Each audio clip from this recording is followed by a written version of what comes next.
Hey, Cardinals fans, welcome to the Redbird Rundown. I'm Matt here today with Andy and Jonathan, and we're ready to dive in.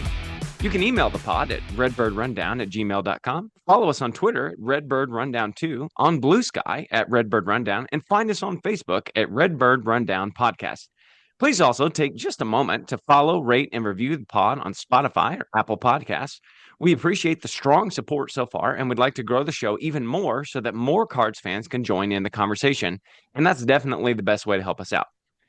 Before we get into the rundown today, did you guys do any Black Friday shopping? I know we are all veterans of the retail game, so just to be honest with you, I try to stay as far away from physical Black Friday shopping as possible. But did you guys go out or get any deals or any steals or anything like that?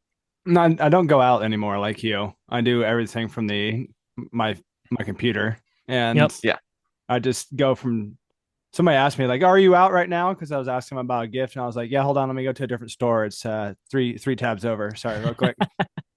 But that experience made me remember those days of just like waking up, drinking a Monster, crushing a Monster before we went to work at Yep. Staples, and Terrible. I have a distinct memory of that. That it was just like one of those silly MP3 players. I think it was Staples brand. It was like $10, and I had somebody at the end of the day. It was like 10 o'clock, right? So like the early people have been there since 4 a.m. We're tired. Yes. We don't want this, and I'm just about done. And this guy, we were out. I helped him. Like I was walking around the entire store, like, oh, I saw him somewhere, and we finally found the spot where we're supposed to be, and they're out. And he cussed me out. And like I Beautiful. try to take the high road most of the time. And Yeah. I said, you know what? You're right.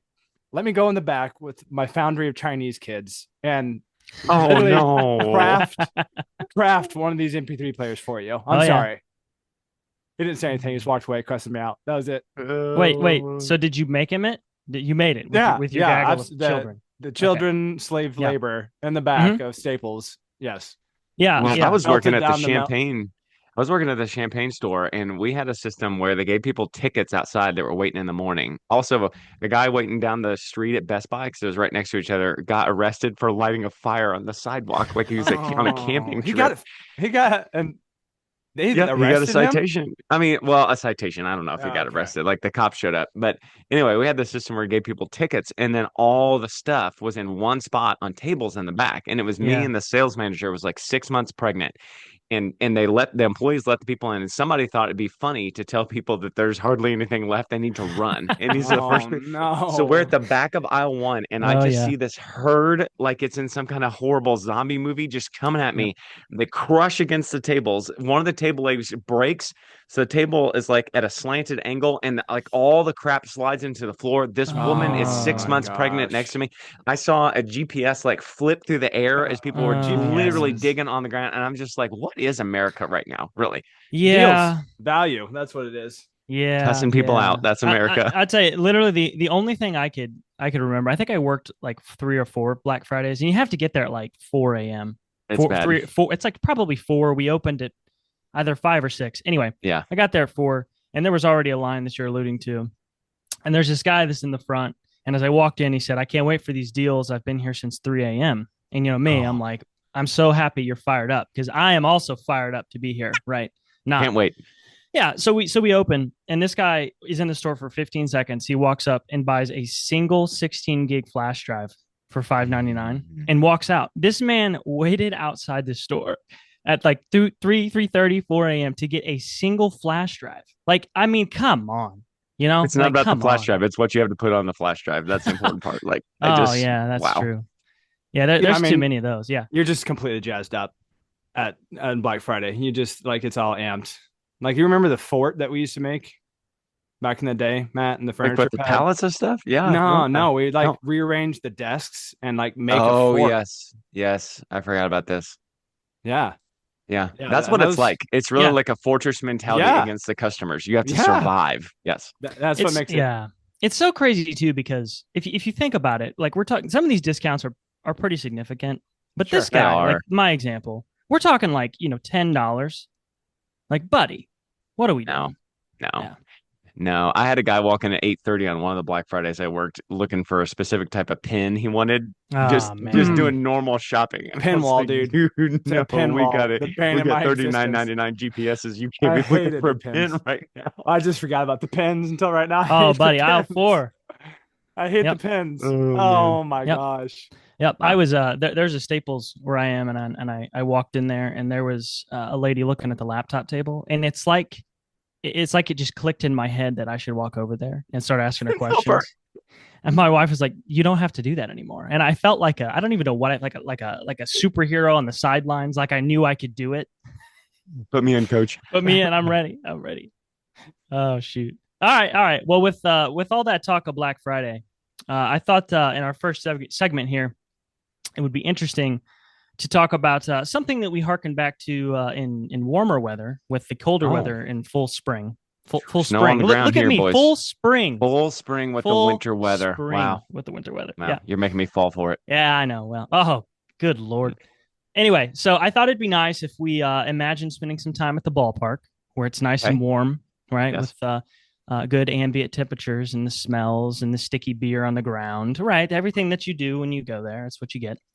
So I wanted to ask you guys, what makes attending a good baseball game to you? Right? Is it who's playing? Is it like the weather? Is it the food? So I'm curious, Andy, what do you think? You start us off. What do you think? What makes a good game to you? Top rated thing are the Cardinals in a race of some sort? Like, are we good enough that this is a meaningful game? It's hard to go during the trash mop cleanup games at the end of the year if we're not in a. Does this mean that you don't care about the April? Like, so how do you take an April game? Because you can't know, you know? Yeah. So yeah, you just kind of start out the year like, so that then at this point in the year falls down the list, like whether we're competitive or not. And so what moves up and early in the year is going to be who I'm going with, like the company I keep. Okay, that's good. That makes sense. Matt, what do you think?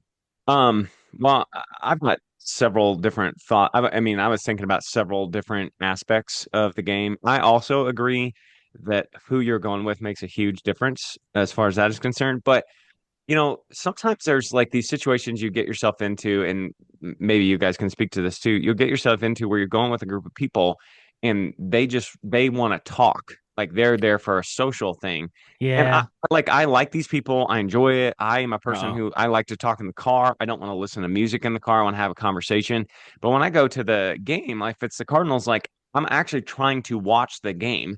So you know how baseball is. You can do more than one thing at a time with baseball, but there are certain groups of people that I just tend not to like it as much because I'm trying to watch and they're trying to talk, and it just is competing, you know, virtues against each other there. I totally agree. My wife and I went to a minor league game, around here, and the folks we went with, the husband was like relatively into baseball, and so he would ask me like, "Hey, do you know anything about this prospect?" And I knew a bunch about the prospect. Is that a foul ball? Was that? Yeah, no. He was definitely with it. He's like, I played in high school, which I kind of love those people. Yeah. Because they'll give you like the 2-minute stump speech of like, it just ain't like it used to be, you know? Yes. Yes. What happened to the slap hitters in the bunton, you know? And I'm like, well, they throw 103 with movement. That's probably why. But no, so he'd ask me, you know, hey, you know, what about this guy? And unfortunately, like I just like spill all this stuff out of my mouth because I know a bunch about it. And I have to realize sometimes when I'm with other people, to be like, okay, maybe I need to like dial that back like slightly. You can't give them a live Redbird rundown while you're at the game. To be like, you should see this guy's weighted on base. If you knew that, you wouldn't even worry about that. His foul VAA on that pitch, unreal. Right. The BABIP smoked him on that one. So anyway, so I definitely feel that. So for me, I think honestly, I've been to enough baseball games that are not Cardinal games, right? Like when I'm around, 100% go to Cardinal games. But like I alluded to, go to minor league games. I know, Matt, you had said in a prior episode, you're trying to see all the stadiums. Yes. We're trying to see all the stadiums too. Yeah. So I've, in my travels around the United States, I have seen several of the stadiums so far. And the best experience I've had is out in the West Coast in California and in Washington. So, and why is that? It's the weather, right? It's anywhere between 60 and 72. And I'm not kidding you. Yep. I would probably watch like a prison league baseball game if it was like 65 and like cool outside. It's tough. It's tough. And it's tough in St. Louis sometimes. It is. It is. You have to put some thought into what time is the game? Yeah. Where's the sun going to be? Where is it shaded? I mean, people who don't know won't do that, but you're gonna go out there and just get smoked, and it's not pleasant. Yep. There are many things I'd rather do than go to a Cardinals game and sit in the bleachers in a day game in July and just cook there. Yep. I know there are some people that like love that hot weather. That is not me. I wish it was like 68 degrees and I could wear like a thin hoodie all the time. Yep. And so I agree. I've been to 13 of the 30 stadiums. So, I'm trying to make it, which I do think the stadium does make some kind of difference. And I have to say, I don't think I'm being like a huge homer here. I think Busch Stadium is like nice. It's nice when you go. It looks nice. The brick is nice. The game day experience is nice. I think all that is super important. But Jonathan, you're right. My favorite two stadiums, the only two I have ranked ahead of Busch, are Seattle and San Francisco. And I think a lot of that has to do with the weather.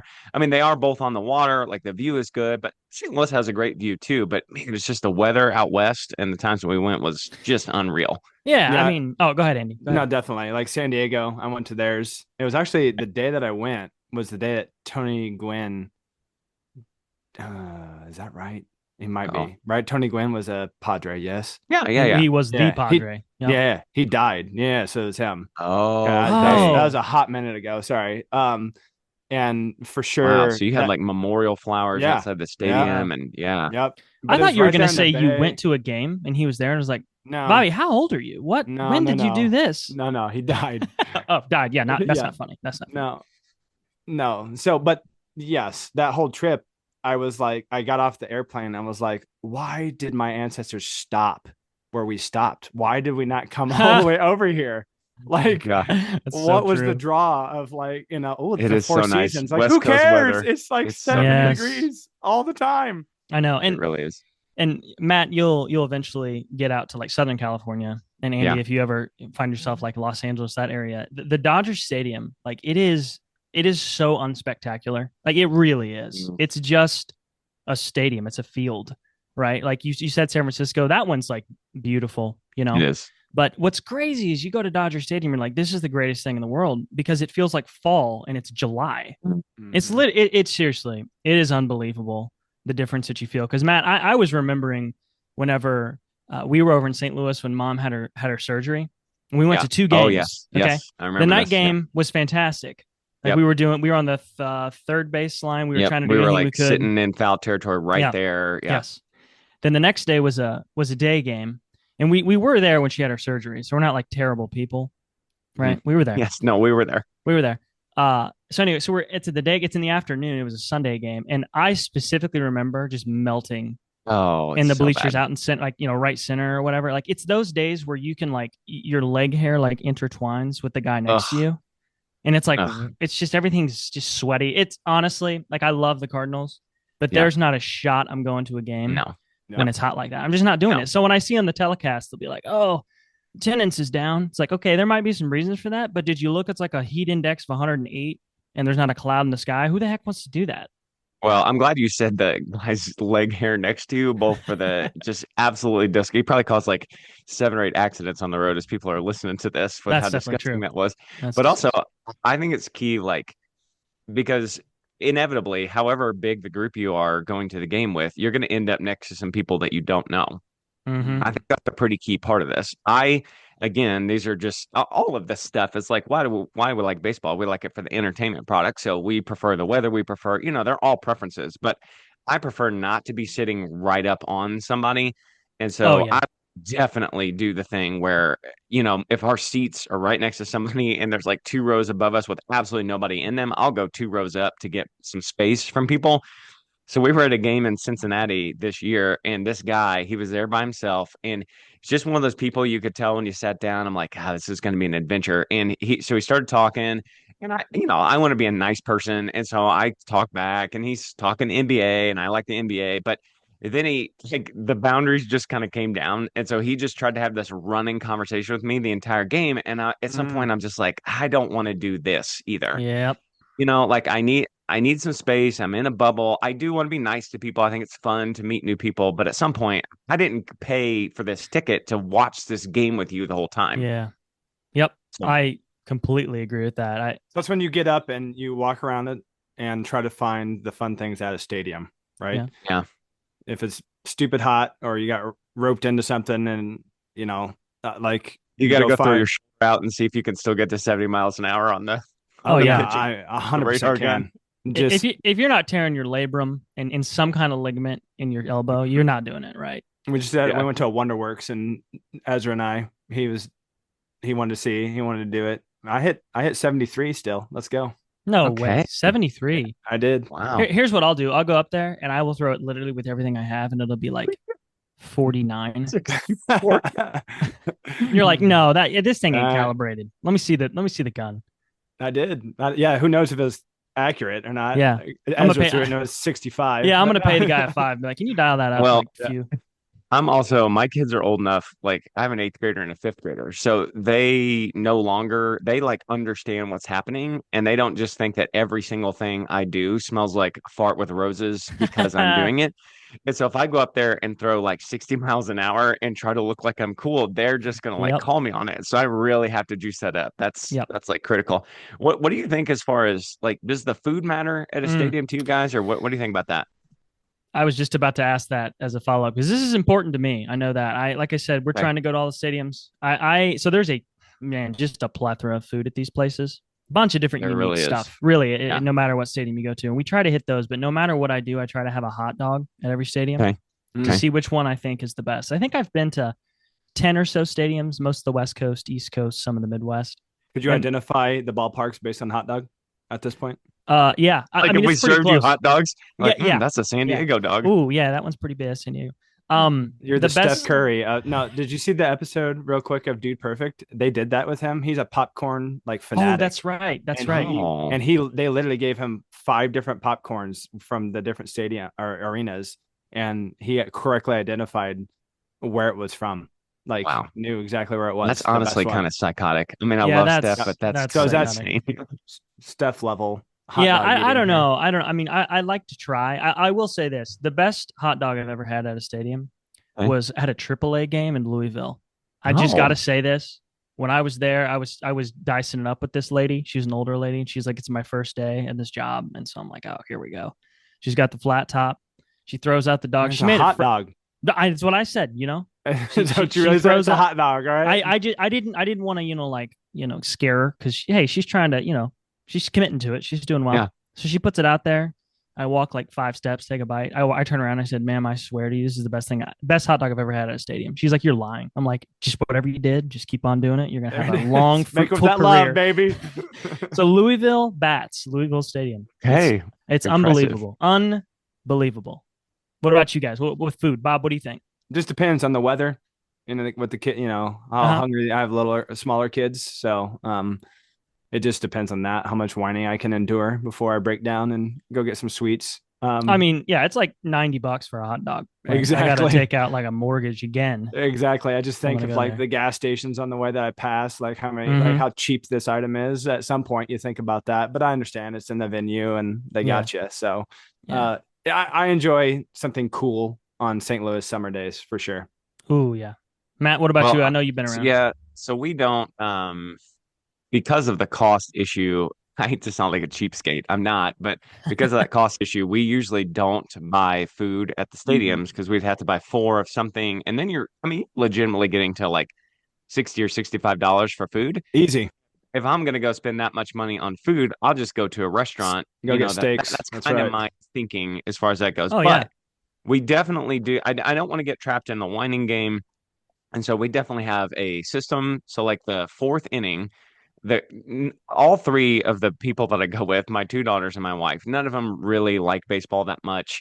And so they're just kind of there because I want to be there, and it's real nice of them to go with me. And so about the 4th inning, they get up and start wandering the stadium because we've got to find the little ice cream helmet, the souvenir thing. And sure. Bring home from each stadium. That's like my thing. And so they get up and go do that. They find some ice cream. And then honestly, by the 7th or 8th inning, 6th, 7th, 8th inning, if it's not a Cardinals game, they're looking to go. And it's usually okay with me. I know that's like heresy for some people, but no. So the food doesn't make a huge difference to me. I'm just hoping they have the little ice cream helmet. That's all I need out of it. That's fair. That's fair. And if you do go around like San Diego, Andy, you said you went there. Yep.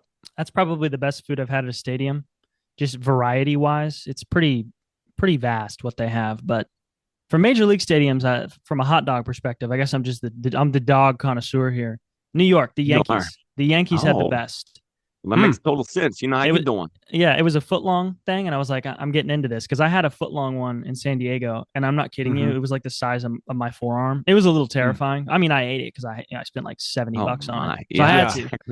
Yeah, But yeah. I think the Yankees were the top. But no, that is one thing. Like we don't eat a bunch of stuff, but we like to try like one thing, Sure. and then I'll get a hot Yeah. dog and the the Wait the till you nice have kids, ice cream and then stuff. there's like 14. Yeah, there's things. just two of Like, you. oh, That yeah. makes total sense. Yeah. Total yeah. sense. Yeah. Absolutely. Yeah. But Game result, does that? I mean, no.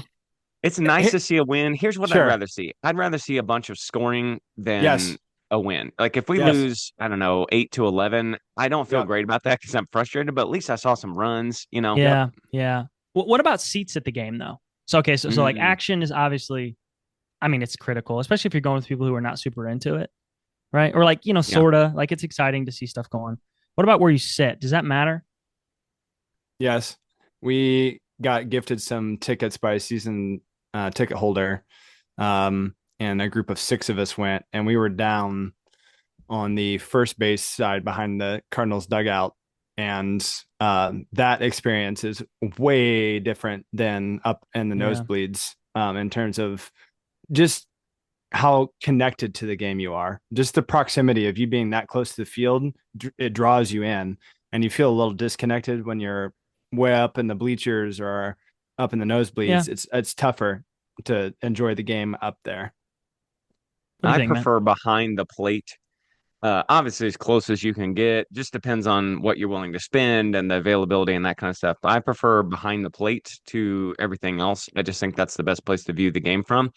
But Andy's right about proximity. We went to a game in Oakland this year, and there were probably like 2,419 people at this game, and so Yeah. we bought like seriously, we bought like $3 tickets, and we were sitting 20 rows off the field. And again, none of the girls that I'm with really like baseball that much, but that's a whole different ball game when you're Mhm. that close. Yes, we got a foul ball. That was really cool. You know, like that Yeah. kind of stuff. It is fun. But again, because my family doesn't like baseball that much, I'm usually trying to temper how much money I'm spending on these. I don't want to spend like $400 on tickets to get us way up close. So I prefer behind the plate. I'm okay. I'm pretty adjustable with my seating. It doesn't really matter to me, but I do prefer behind the plate. Yeah, I definitely would echo that. So when I went to spring training and I dapped up my buddy Heim when I was there. He was When we were blooming. heading back to our seats, he was.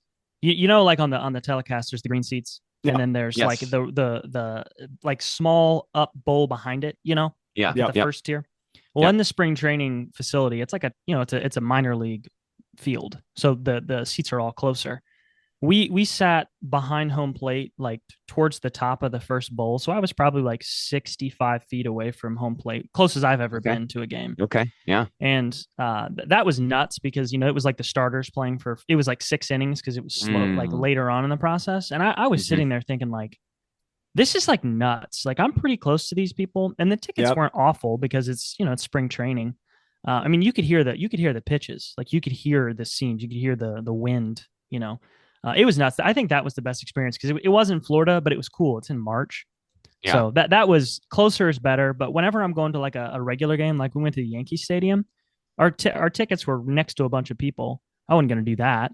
So I just went probably 15, 20 rows up on like the third deck, like right in that little area. Because like if you think about it, what is 15 feet closer in that bowl really doing you're for already you? so far away. Yeah. So I'd rather just go up there and be on my own and see if somebody's going to come sit right by me because I swear somebody always does it. No one's 2 years from you. Pack mentality. That's what we do as humans. Like, hey, buddy, there's a whole other side. You mind? But anyway. Well, speaking of pack mentality, right? Yeah. There's this thing in the United States has 4 people right next to each other, and people love to do this. It's the is it? The Mount Rushmores. Oh, I thought you were going to say Black Friday shopping at Walmart. Yeah. No. Online. No.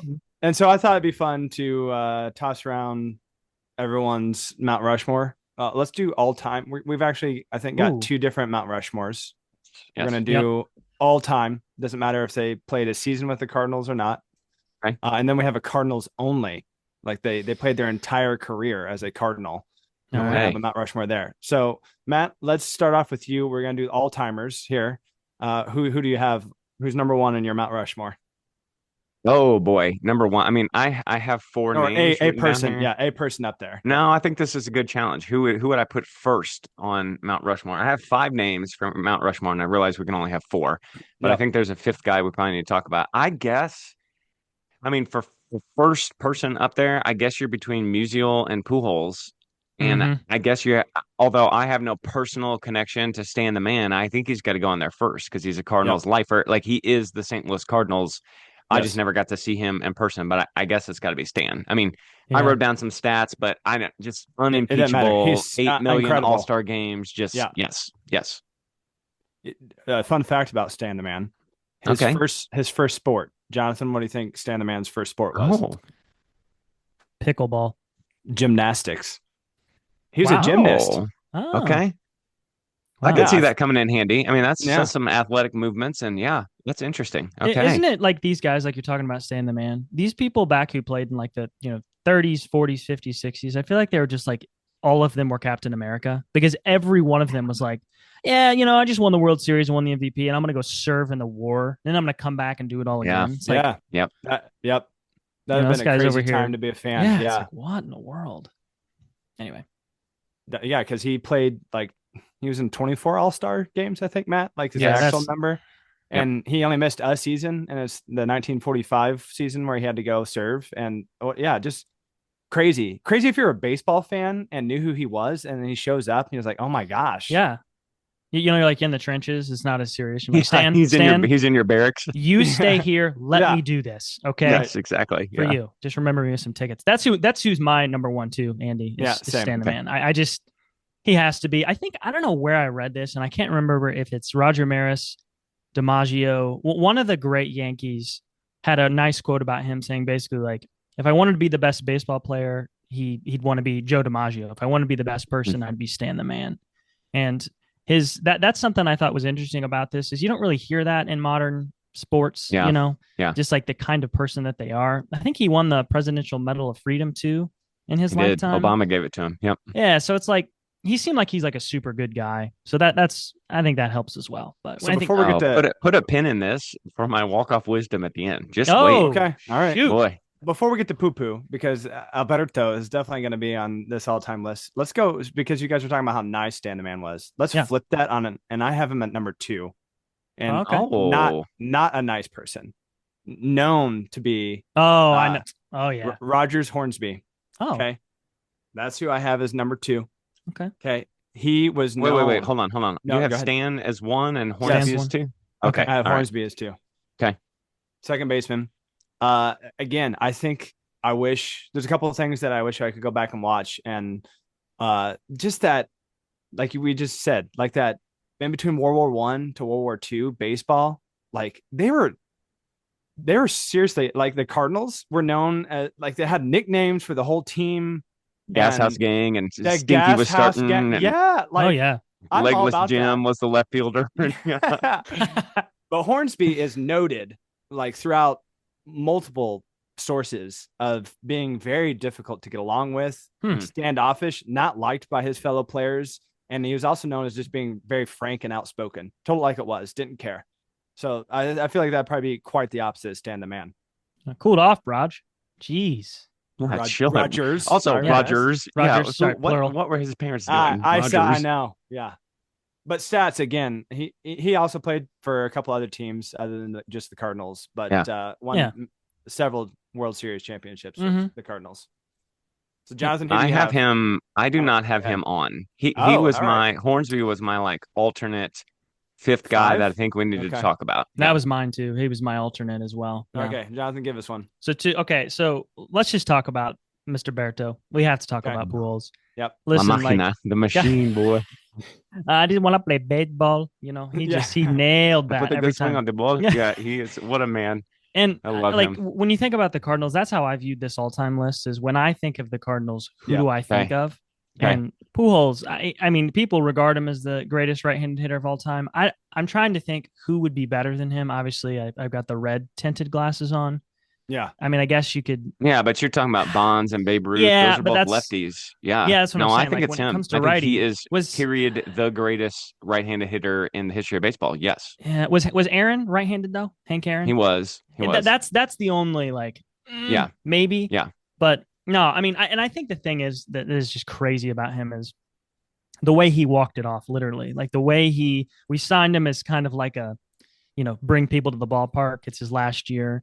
We didn't really Yes. play him in the first half. He was that last literally season was magical. he was our best hitter at the end of 2022 Incredible. for the last half. Caught up, hit. I can't remember home runs he hit, but he got to 703. And it's like, it just is a testament to this guy's greatness. It reminded me whenever Jeter in his last home game, of course, he walks off the Orioles with a hit. And it's just like, that's what great players do. They show up, crazy things happen to them. And there's so many memories with Pujols, but Moonshot off Lidge. The Lidge. Oh, like the he wrecked Brad the Lidge man's train career. shot. I don't know. I mean, seriously, that's ingrained in my brain. I can tell you right where I was. Like literally, right where I was. Where were you? I was at Chastity Hall's. Oh, shut up.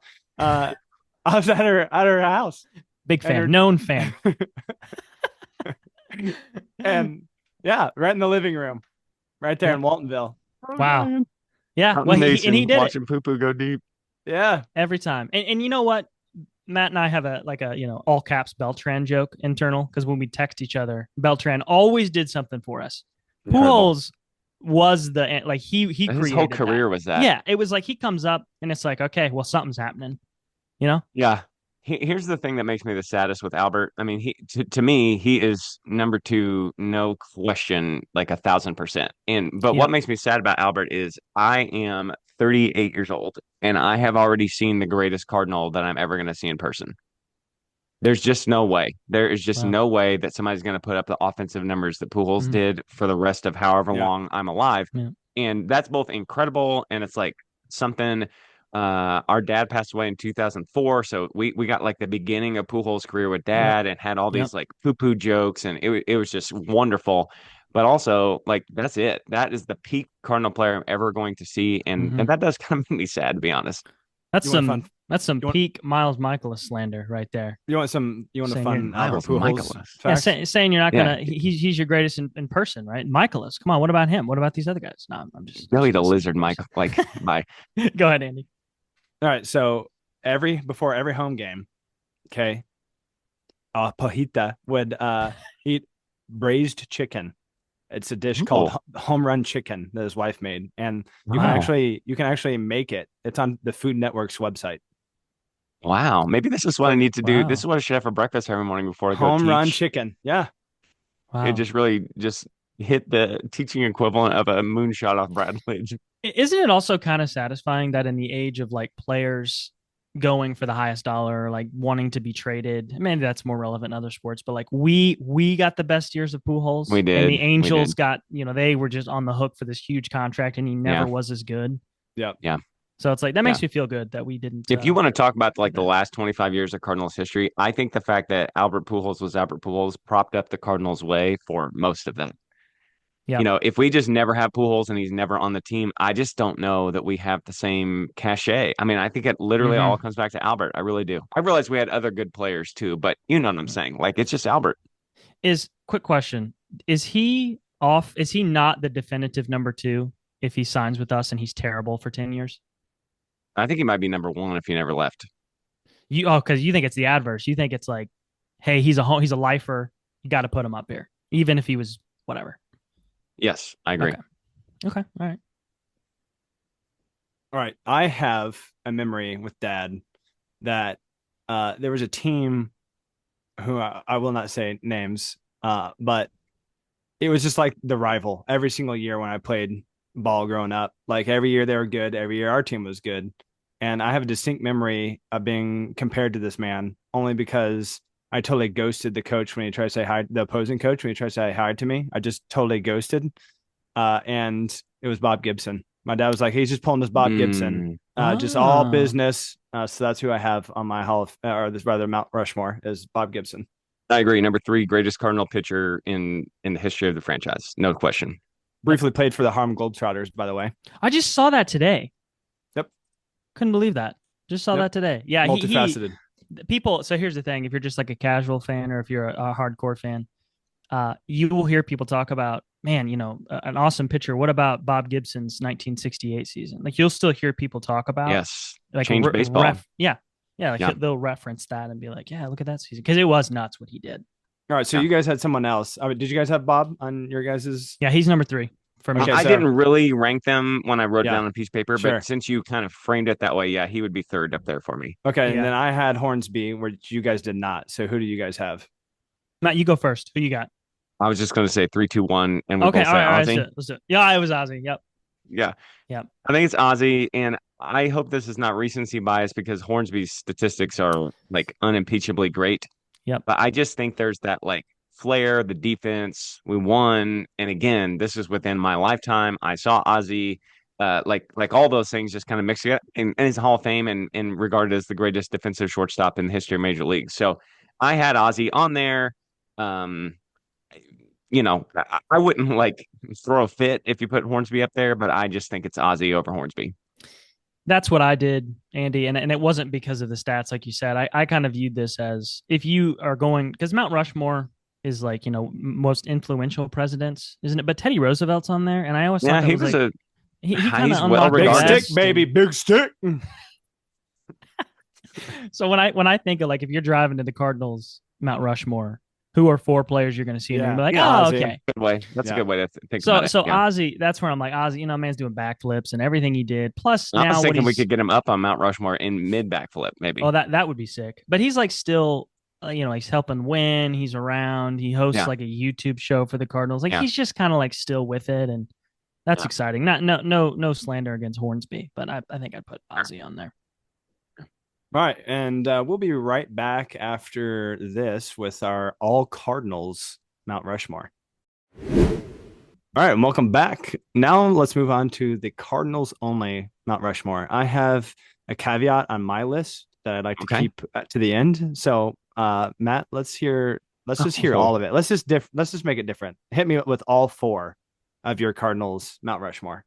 Okay, well, I think what I should do is I'm just gonna list for the listener all-time Cardinals who have played for other teams. So Pujols out, Ozzy out, Rogers Hornsby out, Lou Brock out, Ken Boyer out. I started like kind of going down the list and looking on Baseball Reference, and a couple of these guys are incredible Cardinals, but then they did the like 3 teams in 2 years stint at the end of it, and I was like, the Birds only Hall of Fame. Yeah, there's only 9. There's only 9 Cardinals that have ever done this, by the way. Okay. Well, so the obvious 2 are Musial and Gibson stay on, right? Cardinals lifers, they're there. They were on the regular one. Let's keep them on this one, obviously. Okay, so then I started going through, and here's what I ended up with: Yachty and Waino. Yeah, 100%. That's the 100% the correct Mount Rushmore. However, because I knew that everybody, if you looked at it like through those lenses, everyone would pick that. I agree with you completely, Matt. That is the actual Mount Rushmore. Yachty, Waino, Bob Gibson, Stan the Man. 100%. Okay. So I gave myself a caveat to my list. I said that it cannot be anyone that is on the all-time list. So there goes Bob Gibson, and there goes. Okay. So you're already on Mount Rushmore. You don't get to go on 2 mountains. I like it. Okay, interesting. And then I gave an added caveat.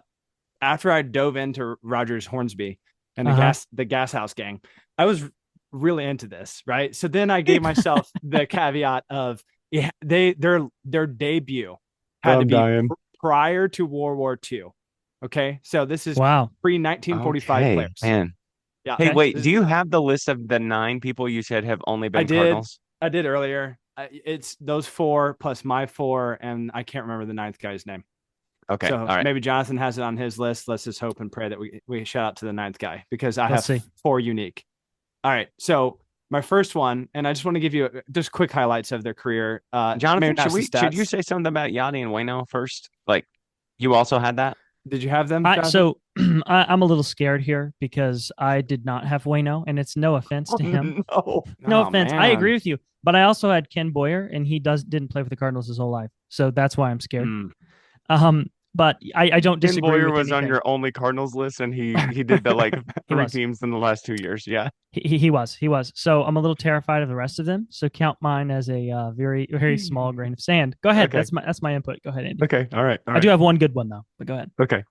Okay, so the first one that I have, okay, now remember, we're not going to know hardly any of these guys, right? Because we were definitely not alive, right?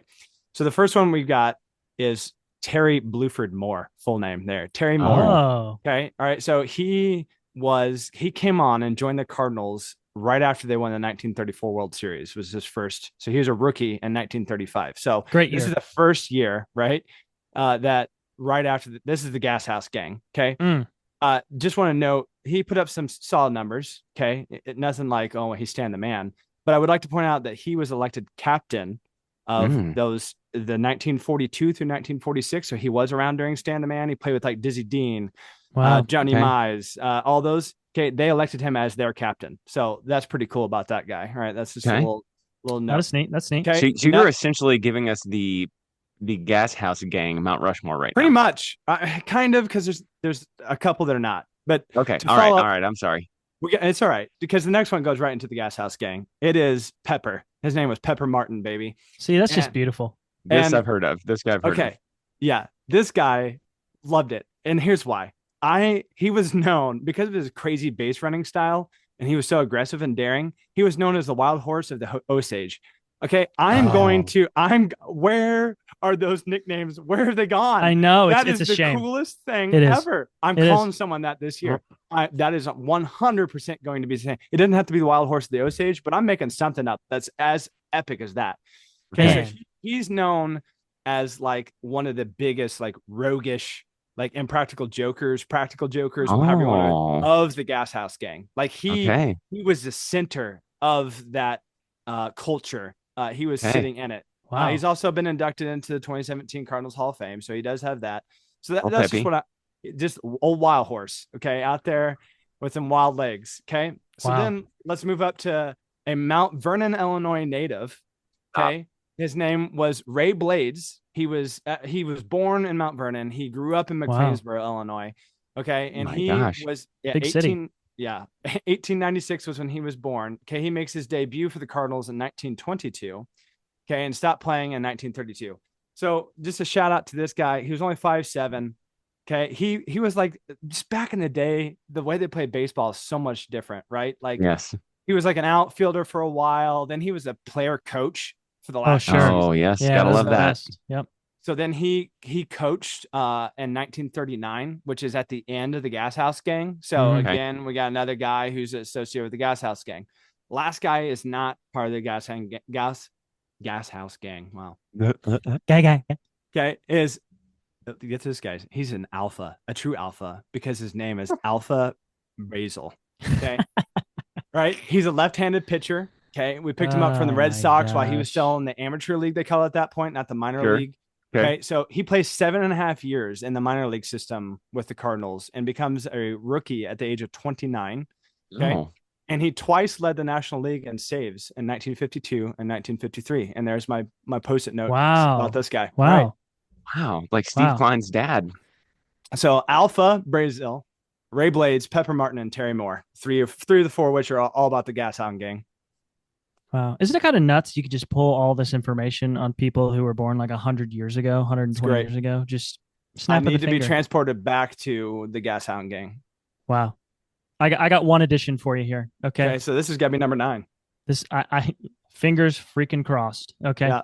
We'll check. We'll pull a baseball reference. And I check pulled it and I did. Thank God here. Okay. This is somebody that's near and dear to my heart. I just learned about him yesterday. Oh. This guy's name was George Tepurser. Okay. George Tepurser's nickname was Specs Tepurser because he was the first Major League Baseball player to wear glasses in a game. Stop. As a frequenter of the spectacles, I can appreciate George's commitment to that and to the game. He played for us from 1921 to 1928. Was a fairly good hitter, but he was the super utility guy. Just like old Ray Blades. Yeah, but Buddy Boy's prime year was 1922 when he posted 2.2 WAR. But you know what? If you add the 5 WAR for integrating spectacles into the major leagues. Oh, I see. That's like Buddy a boy 7-war was season. That's like 7 more superstar. season.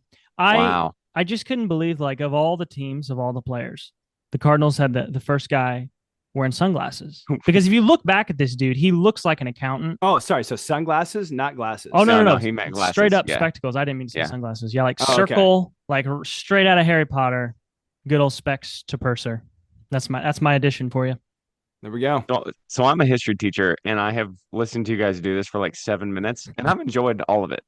But what I'm hearing is Musial, Gibson, Wayno, and Yachty Yeah, is that's the so actual list. unimpeachably the Oh, four. yeah.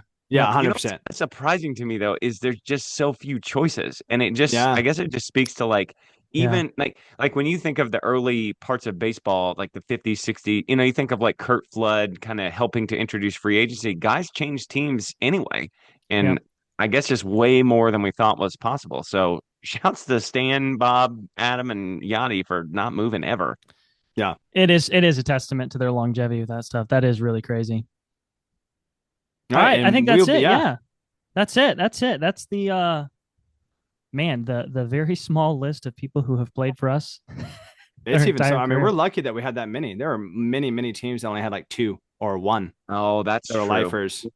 That would be real interesting to do this with some other people who knew other teams and see if they like Musial, Gibson, Wayno, and Yacht. That's pretty good, honestly. Yeah, that's pretty stacked. Yeah, that is. That is. Wow. All right. Well, let's swing into some news. We had a couple things happen over this last week. And we'll start off at the top here with a little more news about Arenado. I feel like we're going to keep talking about him for the next probably couple of weeks, or maybe even a couple of months here. But apparently it's been reported that he is open to the possibility of a position change from third base to first base to help facilitate a trade to a new team. That doesn't mean, I don't think, that he would play first base for the Cardinals. This is just saying if the opportunity presented itself in a team where the fit made sense, he would be open to trying and playing first base, right? So, okay, couple questions. We'll start with the first one here. I'll start with you, Matt. Overall, do you think that this is a good move for him? Like, is it a good move for him to be open to go to third to first? Like, is that a good thing for him? Listen, I guess I'm of two minds about this. I realize this is going to be heretical, but as a person who wants to trade Arenado, I want to. I don't think he fits on this team. All the things we've talked about before. I think he wears his emotions on his sleeves. I think if we're playing the young guys and he's going to be unhappy, everybody's going to know he's unhappy. The clubhouse will feel that. I just don't want him around. I don't have an issue with him. I enjoyed his time as a Cardinal. I just think with where we're at as a franchise, I think it's over. Okay.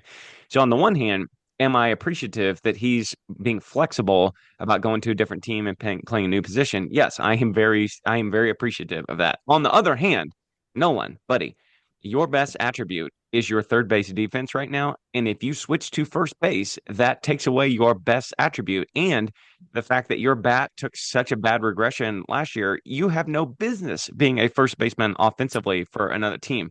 So that's why I'm torn and I'm split. I'm glad he's being flexible, but I cannot imagine there are any teams in the MLB like, oh, we could get him at first base. Like, surely to God, they understand what his primary value is. And so part of me is just like, Nolan, dude, like, okay, congrats. That's not going to happen. You know, that's not the way it's going to be. Yeah. Andy, what do you think? I mean, how can you add anything to that? Yeah. Right? Sorry, I didn't mean to take all the points. But no, I mean, that's right. Nolan, okay, great. Thanks. Because you're right. Because it's like, I'm looking at his baseball savant, like baseball reference stuff, and you don't even need to dig this far deep into this. But if you want a first baseman who's got great defensive skills, that's awesome. Like, that's a plus. There's no doubt that's great. And could he transition from third to first and probably be wicked over there? Yeah, probably. Right. Sure. But this guy, he didn't hit any home runs last year. And typically you want a thumper at first. And it's like, I feel like this is a perfect team. That's Bambi's friend, right? That we're talking about? It is. Okay. Thumper. Okay. Yeah. Okay. Perfect fit, just like the Mariners. Somebody who like they'd love to get him, but he won't hit. And every Mariner fan will be upset because their team never hits. They have an awesome defense. They have awesome pitching. People are going to be like, we're getting Arenado, and he'll be terrible, and it'll be a perfect fit. But I think it maybe does help his trade value a little bit, just to open up different avenues for him. But I will say this. I do trust Mo to trade him. That might be crazy for some people to hear, just in general, because I know we're talking about how we want to trade him. But if there's one thing I trust Mozeliak to do, it is to trade. The guy has fleeced so many people in this league throughout the trade deadline, the offseason. I feel like we could see in a couple weeks, like he gets traded to the Blue Jays and we got like a pretty good prospect and we're not hardly paying any of his salary. And we're like, God, how did he do this again? Yeah. So if that opens up more viability throughout the league, I'm all for it. But I just don't think he has enough pop to matter for it to matter. Does this like scream Padres to you? He's a West Coast Southern California guy. They have Machado. Like, is this Padres, please take me? Because the other team obviously is the Dodgers down there. I just don't think the Angels make any sense for him either. And the Dodgers, of course, have Freddie Freeman at first. So I don't know. Yeah. The Padres have a rise too. They put him at first, but he's a liability on defense, right? He's just a slap hitter. He's an awesome hitter, but they put him at first because he was terrible at second. So I don't know. I've been seeing Red Sox stuff, and it would really make me happy if we traded him to the Red Sox and he was terrible. And we just gave him Red Sox. this horrible gift, Yes. I hate the Red Sox so bad. I know it's bad. It's bad. All right. Any more thoughts on Arenado before we move on? All right. Nothing. Let's trade him, boys. Let's get him out of here. Yes, thanks for going by. Yes, appreciate it. I'll drive you to the airport. That's right. All right. Much better topic here. So the Cardinals hired, his name is Matt Pierpont, as their minor league pitching coordinator from Seattle. So who is Matt Pierpont? Well, I found him on LinkedIn, which seems really weird that I found him on LinkedIn, but I did. What was his former job? I love this background. Yeah. He worked in the Mariners for the last 3 years. Well, I mean, in a variety. Baseball, or it's just like I expect. No, he was. Yeah, he was a cashier. Exactly. This is funny.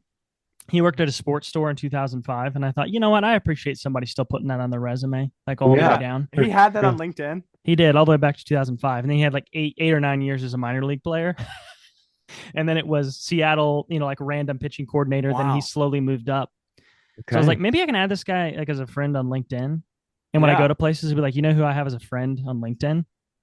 I'm LinkedIn with? Matt Pierpont. In 2005, he was a cashier. He had no idea. He was probably at a Dick's somewhere. Anyway, so we hired this guy. Oh, man. And it makes me feel good because we have taken somebody from the Guardians. We have now taken somebody from the Mariners. And the Mariners have been churning out insane pitching talent for the last couple of years. They have probably the best homegrown starting five in the league. And I saw a couple folks on Twitter, like a couple of players wishing him well. So that makes you feel good that some of these guys maybe have a little connection with him and he's been good. So, okay, I'll start with Andy here. I've given you the background from LinkedIn. He worked at Dick's. Now he's in the Cardinals. What do we think about him? I think there's two things in life that it's not a walk-off wisdom, but maybe it should be at some point. Is people should work two jobs before they do anything in life. They got to work retail and they got to work at food. Okay. Nice. Preach. And that just teaches people how to interface with the general public and with human beings as general. So the fact that I just need to know now if he worked at food, because if he's got the retail, I'll be a huge fan. So Jonathan, go back on that LinkedIn. I didn't see it. As you talk, let me go find Buddy Boy on LinkedIn again. Well, I mean, yeah, absolutely. I mean, this is all moves that no one except the hardest of most hardcore of Cardinal fans are going to know first. But for the people out there who are casually listening or casual fans, these are the things that need to come into place for Cardinals to get back to the Cardinals way, period. Yes, I couldn't agree more. I'll be honest with you. Okay, so actually, let me take half a step back. Right now, I'm just assuming Chaim Bloom is going to be very good at his job. He's been with two other organizations and was very good at his job in two other organizations and got saddled with the Mookie Betts trade that was kind of beyond his control. So I'm just assuming that's the case. So now I'm assuming these people from smart teams that we're picking up are also going to be very good at their jobs. Now, if we're here in 3 years in the offseason and we're ripping Chaim to shreds because it never came to be, then we'll worry about that down the road. Right now, I'm very excited about these people. And this, I'll be honest with you, I'm as excited about this as if the Cardinals had signed Blake Snell. Oh, agreed. I know that's kind of a crazy thing, but again, I just think where we're at, so Logan Gilbert and Brian Wu and George Kirby, they've all developed as Mariners. They all clearly have premium talent. But guess what? You've got to develop those guys. And this guy that we're talking about, this Pierpont guy, at Dick's Sporting Goods, he is He was instrumental in that development. This is exactly what we need to do. Quinn Matthews and Tink Hintz and other Mhm. guys down the road that we're going to have to develop. Like this Yeah. is exactly what you want to see. You want a And I'm crazy sure stat? he'll hire a team and it'll just this is perfect. Thank you, Yeah. Cardinals. Thank you, Heim. Keep blooming. Go ahead, Andy, with your stat. 14 of the top 21 Cardinals prospects rated by MLB.com are pitchers. So you tell me how important a good pitching coach is going to be. Yep. Well, two things. It was Century Sports from 05 to 09, not Dick's. So no offense, Century Sports. And Okay. no food. Well, no food work. he's got the gist. You know, He does. He He's knows got the what gist. Karens are. That's exactly right. That's exactly right. And you nailed it. Hiring from these good organizations is just exactly what we need to do. And I also read too that a bunch of other teams had offered him this same position and he chose us. Oh, yes. Well, that's good. So that makes me think that like DeWallet pulled it out and was like, we'll pay you a little bit more. And I'm so happy that they're taking this seriously. We have not had an influx of outside perspective since probably the Jeff Lunau era. Yes. And that was a glorious time for us back in 2000, mid 2000s, who got all those dudes who drafted well, Colton Wong, all these other guys. Right. So this is, again, this is the free agent signing of the offseason for us, him and Heim and the guy from the Guardians, the player development individual. Well, what we need is a return of like you bring up Carlos Martinez, you bring up Michael Waka, you bring up Shelby Miller, you bring up Lance Lynn, you bring up Trevor Rosenthal, you bring up Joe Kelly. Like these we were just a factory of pitching for a while, and that's what allowed us to be good. Even in the post Pujols years, we were very good, very successful, won a lot of games. And Matheny crashed our Ferrari into a guardrail, but like we did excellent, and that was always the foundation was our pitching system, and so it's just wonderful. Like I literally, guys, I can't tell you, like if you let me paint a picture of what I'd want to happen in the offseason as far as hiring goes, this is exactly what the picture I'd want them to paint. I can't believe we're doing this. Yep, I literally could not agree more. This is what we've wanted them to do. We have wanted them to just do something different, right? Stagnation is just going to kill an organization. These guys are young. He's super young too, right? He's been in the league for a long time.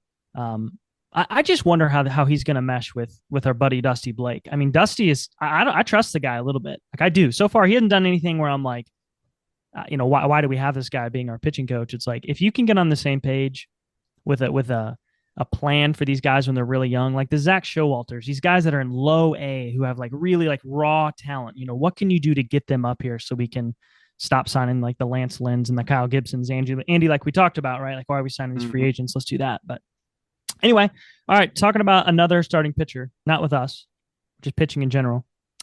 We alluded to it earlier, but Blake Snell signed with the Dodgers. Which should surprise absolutely no one because if there's a free agent that's relatively good, he's probably going to go to the Dodgers. So this has got me thinking a little bit so the Dodgers can just do whatever they want. So should the MLB implement a salary cap or a salary floor that you see in some other leagues? Because of the Dodgers' just terror over all of free agency in the last couple of years. Real quick before we answer that question, sure. I did see that the Dodgers only had two things after their championship run that they wanted to do in the offseason. They wanted to get a starting pitcher, and they wanted to re-sign Tommy Edman. That's all they wanted to do. So apparently, according to them, they're done. Yep. And we'll talk about our buddy boy Tommy, but and they're probably like Tommy Two Bags, that's right, leading to get Roki Sasaki, which is just irritating, and I hope it doesn't happen. But anyway, all right. So I'll start with you on this one, Matt, about because the Dodgers what they're doing. What do we think? Implement a salary floor or a cap? Let's hear what you got. All right, let me make a metaphor for you. The Los Angeles Dodgers, who are obeying the rules of the game and are not doing anything wrong, and they are pressing all their advantages, which here's their advantages. They have the most money, and they have the smartest people working for them. Guess what? That is a heck of a just trundle of advantages for you to have. Yes. So congratulations. They're doing exactly what they should be doing. The Los Angeles Dodgers are the feudal baron lords of Major League Baseball. They are the landed aristocracy. And there has got to be a change in this system because like they're just going to keep doing this. Like these poorer teams, the teams without as much wealth as the Dodgers, are going to develop guys. They're going to go good. They're going to get to free agency, and then the Dodgers are going to gobble them up. And So yes, 100%, there needs to be a salary cap and a salary floor. And the salary floor is to get people like the Pittsburgh Pirates. Hey guys, why don't you go ahead and sign Paul Skeens? Because I was talking to somebody at work the other day, like we were just laughing to see Paul Skeens in a Dodgers jersey in 5 years. Like that's just how this works. And that's not good for the game. I mean, it is wonderful to be a Dodgers fan, but like take a look at the NFL. Like besides maybe the Chiefs, these teams kind of go Yeah. in and out of relevancy, and you don't have that with Major League Baseball. The Dodgers are going to be good for as far as the eye can see because everybody else is just a peasant working on their feudal lands. That's just what it is. Yeah, and especially with the Dodgers implementing the old deferred payments, they're getting really good I at that. hate that so much. I know. Yeah, so even if you do institute a cap, I guess the deferred money would count against their future cap. I guess like Shohei's Not against it now. Like change the rules where they can't just add Ohtani for 15 cents a year. Yeah, well, but you're right. They Andy. did it with Blake Snell. They did it. They have. There's more deferred money with him. So how do you? Is that? Yeah. What do you do? Just change that rule. No more deferred money. Like do something with this because not only are the Dodgers a superpower, now you're giving them like a cheat code to be a bigger superpower. Yeah, I think I'd probably cap the deferment. Like maybe you still allow some of it because now they're doing it. Like you can't just like renege that. So maybe you do a cap. Like Ohtani's is like 80% of his salary or 90%. Yeah, it's insane. So why don't you do like, I don't know, like you can only do up to 5 or 10% of a guy's salary or something. They've done it with Mookie, Freeman. Yep. They've done it with everybody, and that's to the brains of the organization. So you're telling me that anybody could have had Ohtani for $2 million? Yeah, that's what he's making. Right? I mean, props to Ohtani for being willing to do that. Props to the Dodgers for being smart enough to do that, but it's killing everybody else. And I realize the Dodgers are not going to win every World Series every year. No, yeah. What I am saying is the Dodgers are going to win 90 to 100 games in perpetuity. Like they just have the smartest people and the most money, and something's got to change with that. And to give a 30-second vocabulary lesson, a salary cap would mean that the teams only have a certain amount of money, the maximum amount. Think of it as the speed limit. You can only go 65. That is the most amount that they can spend. The salary floor is also when you see on the interstate where there's a minimum speed of like 55. That's what's happening here. There is the lowest amount possible that you must spend in a season on that's good. The 30 teams. Yeah. And I think too, from like the cap and the floor perspective, I think that there should be a floor instituted like tomorrow. There needs to be a floor. And I think that the floor should also move down into the minor leagues. These people in the minor leagues get treated like high school people. And it's like, I really think it'd be great if you made these owners, you made these organizations actually take care of some of these minor league teams, like from low A to triple A, right? All the way through. Make it better for them. But I almost think like I'll play devil's advocate because I do kind of think this about not having a salary cap. I think that we give too much slack to these owners who are either own hundreds of millions of dollars or billions of dollars, and they run these teams like businesses. And I'm not saying that's a bad idea, but there's revenue sharing in the league to help smaller market teams.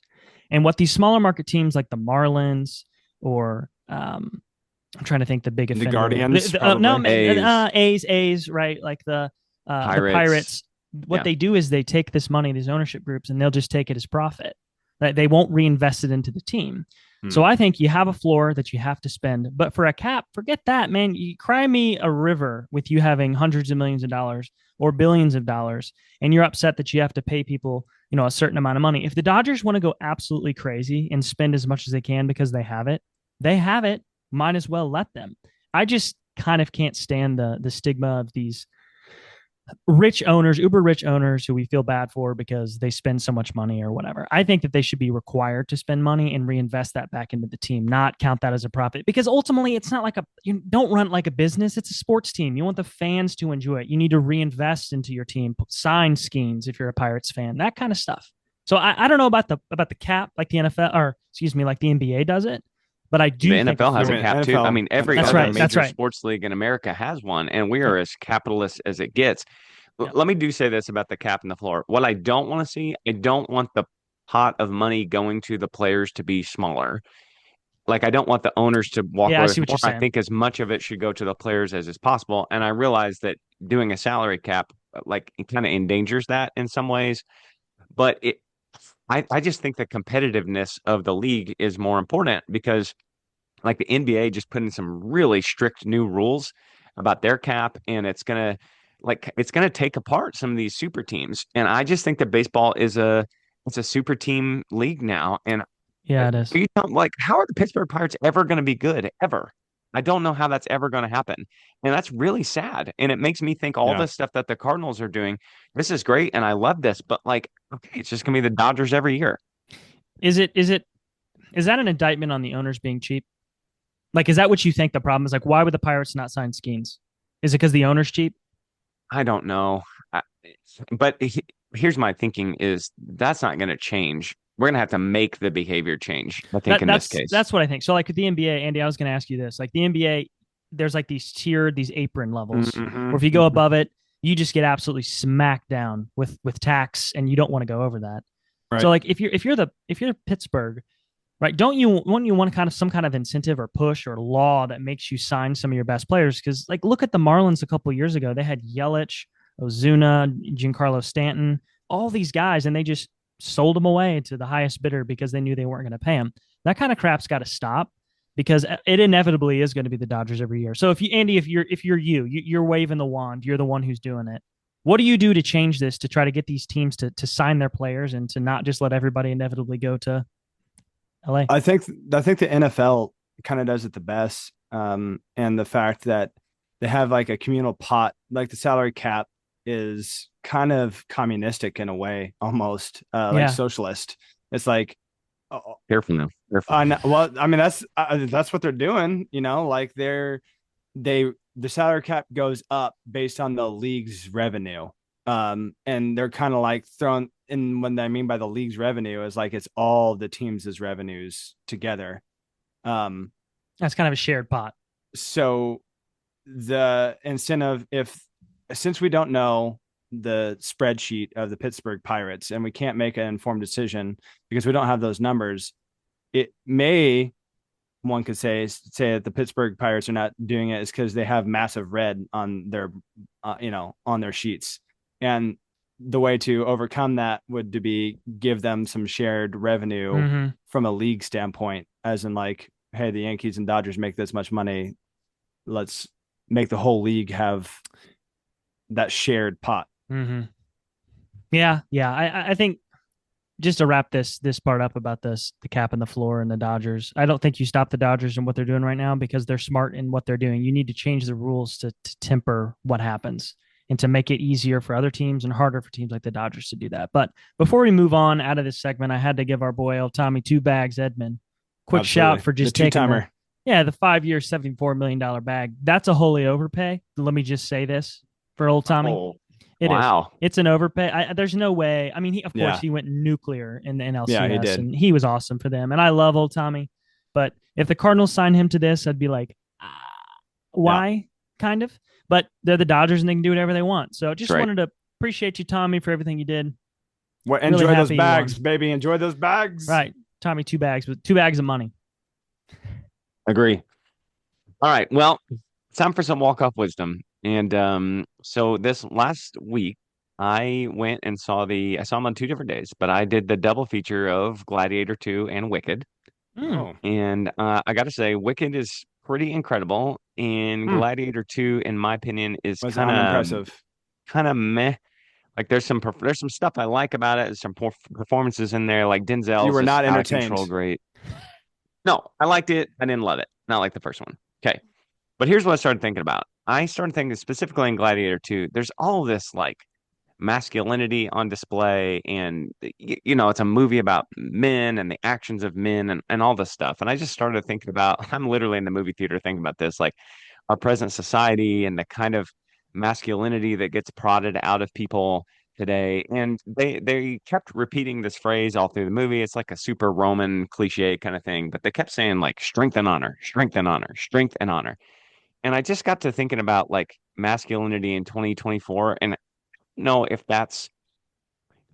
don't know if that's what people look for in men these days, but I think we should. I think that men should stand up with strength and honor.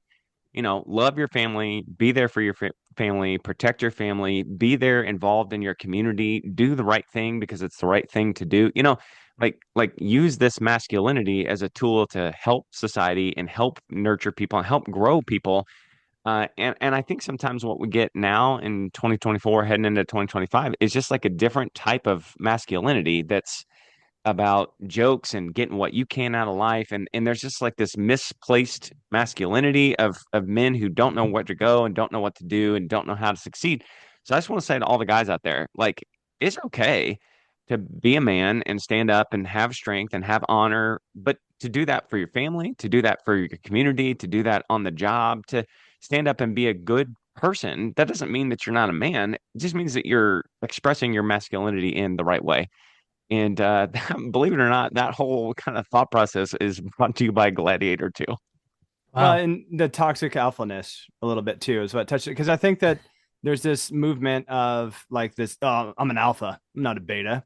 Okay. I think that that's toxic version of strength and honor, right? It's Sure. just, it focuses heavier on strength and less about honor. It's okay to, I think what you're saying is strength and honor plus just what I take with it, because you could go into that toxic alpha mentality. I'm an alpha guy. Yeah, sure. Is to swing it and say, it's okay to celebrate with other people, have empathy, and like it's good for you. Like, it's not everything is a stinking competition. You don't have to be the strongest dude in the room.